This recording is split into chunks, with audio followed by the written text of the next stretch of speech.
अस्सलाम वालेकुम फ्रेंड्स, कैसे हैं आप? ठीक ठाक हैं? योग की सब खैर से होंगे। मैं हूं सलाउद्दीन शेख, आपके चैनल के साथ let's go with Salauddin Shaikh. और हमारे चैनल पे ज़्यादातर वीज़ास के मुतालिक की बात हो रही होती है। तो आज का एक बहुत ही ज़्यादा प्रॉब्लम चल रही है, खासकर पाकिस्तान से, कि आपको अपॉइंटमेंट्स लेने में बड़ी दिक्कत है। खासकर अगर आप किसी शेंगन कंट्री में ट्रैवल करना चाहते हैं और उसके बाद आपके जो वीज़ा मिलने के चांसेस हैं वो भी यानी कि 50-50 हैं कि आपको वीज़ा मिलना है नहीं मिलना है। आप इवन के रिक्वायरमेंट भी पूरी कर लेते हैं, उसके बाद भी आपको वीज़ा मिलने के चांसेस बहुत कम होते हैं। इसकी वजह कि बहुत ज़्यादा एप्लीकेशन फ्लो होना एक कंट्री की तरफ, क्योंकि शेंगन जोन जो है मोस्टली पाकिस्तानी सिटीजन जब अप्लाई करते हैं तो उनके पास एक लोड होता है, इनके पास एक पैकेज होता है कि इतने लोगों को वीज़ा देना है और इतने लोगों को नहीं देना है। तो वो ग्रेट स्टूडेंट्स को यानी कि या ग्रेट पर्सन्स को एक साइड पे कर रहे होते हैं। स्टूडेंट मेरे मुंह से निकल गया, ज़्यादातर स्टूडेंट वीज़ा का कर रहा होता हूँ। तो एक ग्रेट एप्लीकेंट को कोशिश करते हैं ऐसे लोगों का इंतखाब करें कि जो बेस्ट हों। तो जब वो नीचे उनके पास रिक्वायरमेंट खत्म हो जाती है तो वो फिर जो ऐसे लोग होते हैं जो डाउट पे होते हैं उनको वीजा देने में बड़ी दिक्कत होती है।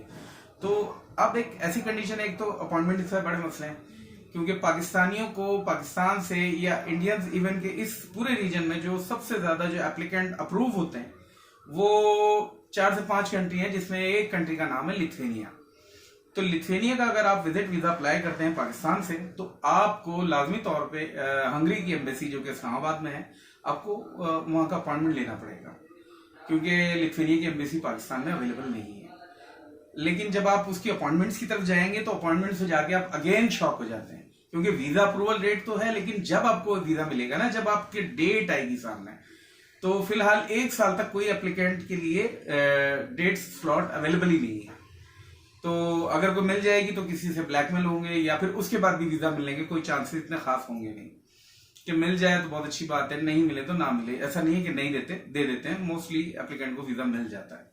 तो ऐसी सूरत में एक आपके लिए सोल्यूशन लेके हाजिर हुआ था, और ये वीडियो बड़ी ना हो, पहले मैंने बस एक्सप्लेन करने के लिए आपको थोड़ी चीजें बताई हैं।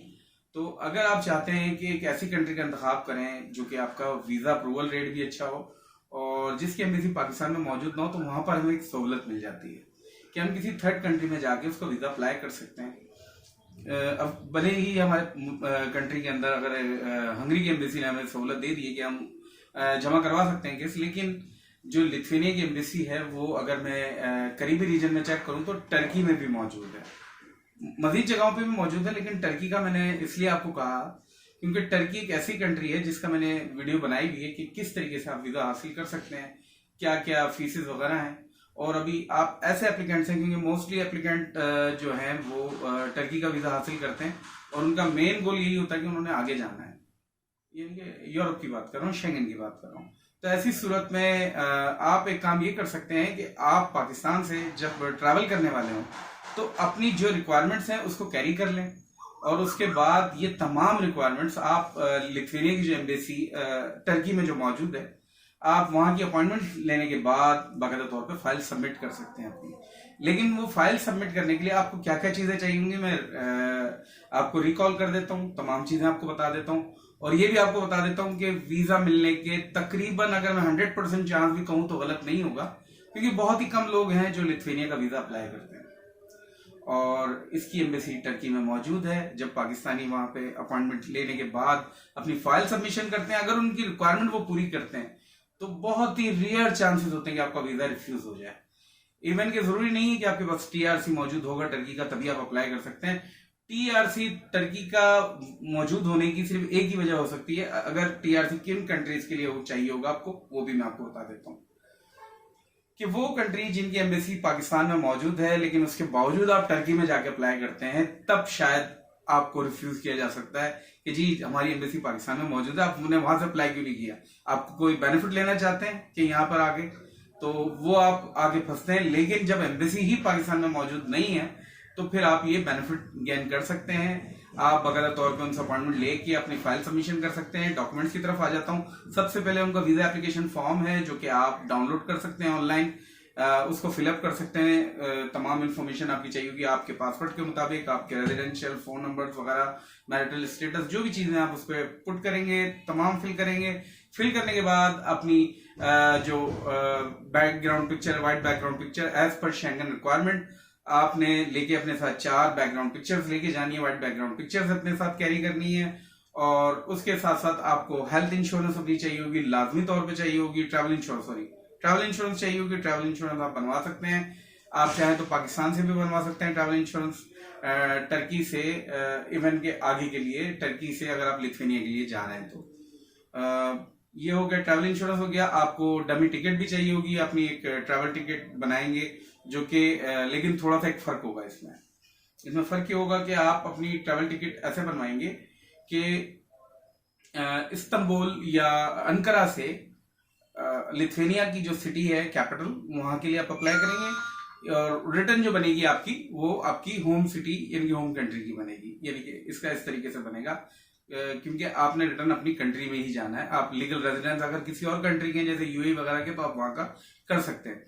तो ये आपकी डमी टिकट बनेगी। उसके बाद आपको ट्रैवल प्लान देना होगा कि आपको रीजन बताना होगा आप वहां क्यों विजिट करना चाहते हो। मैंने जैसे आपको बताया कि जिस तरह मैं यूट्यूब पे अपनी वीडियो अपलोड करता हूँ, ऐसे पता नहीं कितने हजारों यूट्यूबर्स हैं जिनकी वीडियोस मौजूद हैं लिथुआनिया के मुतालिक।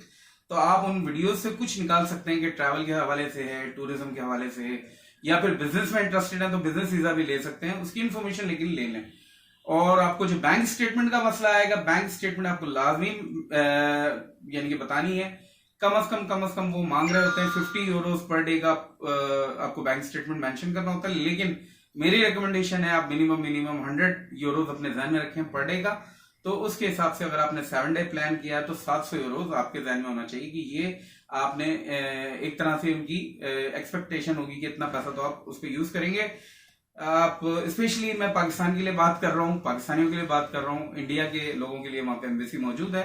तो उसमें आप ये कर सकते हैं, बैंक स्टेटमेंट अपने मुल्क से जब लेके जाएं पाकिस्तान से, जब आप ट्रैवल कर लें तो वो कम से कम आपका जो बैलेंस है वो 15 लाख से ज्यादा होना चाहिए अगर आप लिथुआनिया का वीजा लेना चाहते हैं। तो सिंगल एप्लीकेंट की मैं बात कर रहा हूं, मुझे पक्का यकीन है कि अगर आपका प्लान अच्छा है, आप तमाम चीजें क्लियरिफाई कर देते हैं कि आप क्यों जा रहे हैं और रिक्वायरमेंट को पूरा करते हैं, एप्लीकेशन फॉर्म बजाय बिल्कुल ध्यान से फिल करते हैं, बैंक स्टेटमेंट भी आपकी जैसे 15 लाख तक है, बिजनेस करते हैं, तो आपको लाजमी तौर पे अपने बिजनेस के डॉक्यूमेंट्स इसके साथ लगाने होंगे, जिसमें आपका एनटीएन है, इसके अलावा आपकी सोर्स ऑफ इनकम के हवाले से आप करते क्या है, आपका बिजनेस, नेचर ऑफ बिजनेस, सब चीजें आपको डिफाइन करनी पड़ेगी और अपनी नेटवर्क भी आपको डिफाइन करनी पड़ेगी।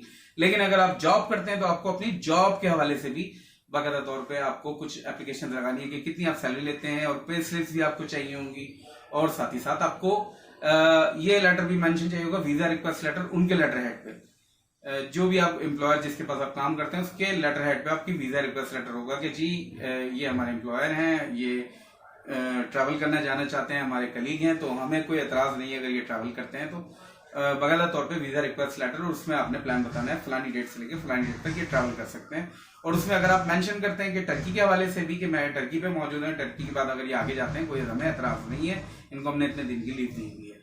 ये वैसे मैं आपको बता दूं कि जॉब के हवाले से बहुत यानी कि एक मीडियम है जॉब के हवाले से भी कि जो जॉब पर्सन है उनको भी वीजा मिल सकता है, लेकिन जो बिजनेस पर्सन है उनको वीजा मिलने के तकरीबन अथेंटिक चांसेस हैं। तो मेरे ख्याल से मैंने आपको तमाम चीजें डिफाइन कर दी है। 80 यूरोज जो इसकी वीजा फीस है वो आपको सबमिट करानी है। अपॉइंटमेंट्स आपने कोशिश करनी है कि इसको बुक करवा लेना अपॉइंटमेंट्स को, ताकि जब आप टर्की में जाएंगे आपके पास एक लिमिटेशन ऑफ डेज होंगे, ड्यूरेशन होगा, फिर आपने उसी ड्यूरेशन में अपनी फाइल सबमिट करवानी होगी। और अगर आपको लिथुआनिया का वीजा मिल जाता है तो फिर आप फ्री ऑफ ट्रैवल हैं, आप लिथुआनिया से 29 शेंगन कंट्रीज में आप फ्रीली ट्रैवल कर सकते हैं।